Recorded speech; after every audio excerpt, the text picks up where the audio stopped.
নিরাপদ হচ্ছে বিদ্যুৎ লাইন। বিদ্যুতের তার থেকে দুর্ঘটনার ঘটার সম্ভাবনা অনেকটাই কমে যাবে। সঙ্গে লোডশেডিং বা লো ভোল্টেজের সমস্যাও দূর হবে। দুটি তারের সংঘর্ষে বিদ্যুৎ বিভ্রান্ত একেবারেই হবে না, কারণ বিদ্যুৎ দপ্তরের পক্ষ থেকে সমস্ত বিদ্যুৎ লাইন ফাইবারের তারের করা হচ্ছে। মালদহ জেলায় জোর কদমে চলছে তা পরিবর্তনের কাজ। আসন্ন দুর্গাপুজোর আগেই বদলে যাবে মালদহ জেলার সামগ্রিক বিদ্যুৎ পরিষেবা। এছাড়াও বিদ্যুতের ঘাটতি পূরণের জন্য মালদহ জেলায় অতিরিক্ত বিদ্যুৎ সাবস্টেশন তৈরির পরিকল্পনা নেওয়া হয়েছে। পুজোর আগে মাল, আচ্ছা, সেটা আমরা তো একটা এলটিএবি কেবিলের একটা কাজ, যেটা আমরা পাওয়ার ইন্টারাপশন কমে যাবে এবং অ্যাক্সিডেন্ট কমে যাবে, সেই কাজটা অনেকটা নিয়ে যেতে চাইছি।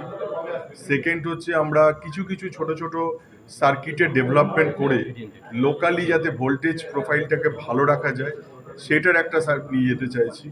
থার্ড, আমাদের মানিকচক 132/11 33/11 সাবস্টেশনের একটা ইনকামিং লাইনের ক্ষেত্র, 33 লাইনের ক্ষেত্র, সেটারও একটা উন্নত জায়গায় নিয়ে যেতে চাইছি। ইতিমধ্যে মালদহের মানিকচকের নতুন একটি সাব স্টেশনের কাজ প্রায় শেষের দিকে।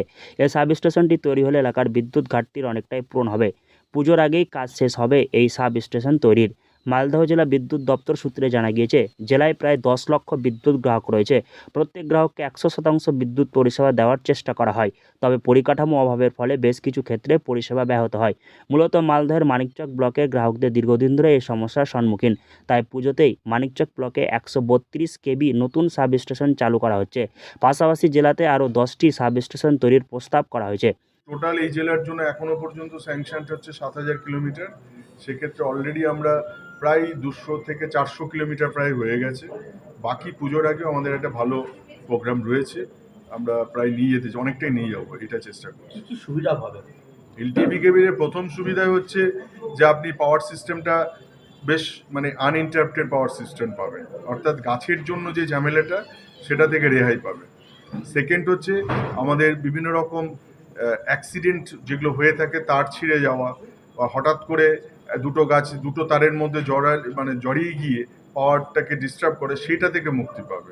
শুধু তাই নয়, যে কোনো দুর্যোগ অর্থাৎ মূলত ঝড় বৃষ্টি হলে বিদ্যুৎ পরিষেবা ব্যাহত হয়, প্রাণহানিও ঘটে। আগামীতে যে কোনো দুর্যোগে বিদ্যুৎ পরিষেবা ব্যাহত হবে না, এমনটাই দাবি বিদ্যুৎ দপ্তরের কর্তাদের।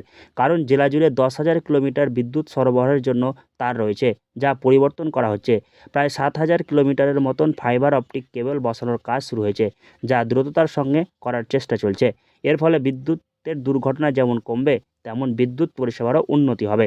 মালদহ থেকে হরষিত সিংহ, লোকাল 18 বাংলা।